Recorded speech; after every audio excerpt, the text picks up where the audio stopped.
Hi, and thanks for logging on to the Daily DVAR Halacha.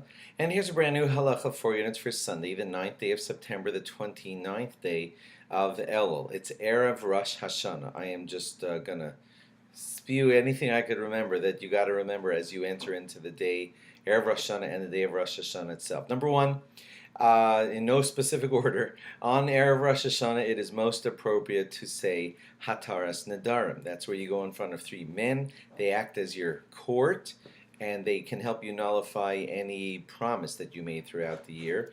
Even something that you repeated 3 times and did 3 days in a row you gave charity, let's say right after davening, boom, that could become a promise, and then you're supposed to keep to it, and when you don't keep to it, you're guilty of violating your neder. So please remember to take care of Hataras Nadarim on the Erev Rosh Hashanah.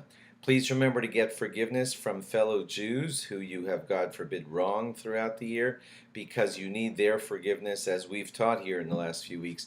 You need that other human's forgiveness before you can come in front of the King of all kings and be forgiven, and that has to be taken care of, should be taken care of before Rosh Hashanah actually begins. Remember the main theme of all of the Rosh Hashanah davening.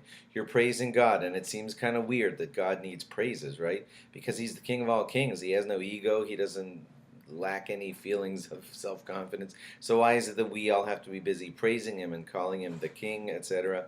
But the main point is because you and me, we need to call Him the King because it's good for us. It puts us in our place, puts us back in our humble place where we belong, realizing that we're nothing without the King of all kings. Our mouths would not work, our breaths would not breathe, nothing would happen without the King of all kings, and that's something that we have to be busy with throughout the day of Rosh Hashanah.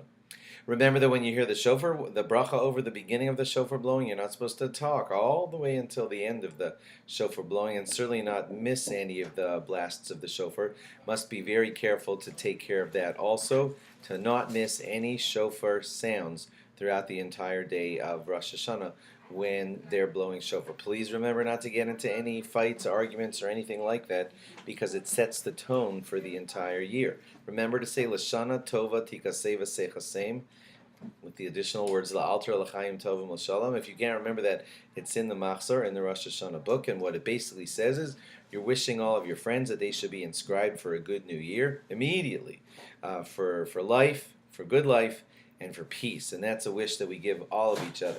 Remember that you can say Tashlich on the afternoon of Rosh Hashanah, but remember not to be involved in socializing of all the gatherings that are at Tashlich.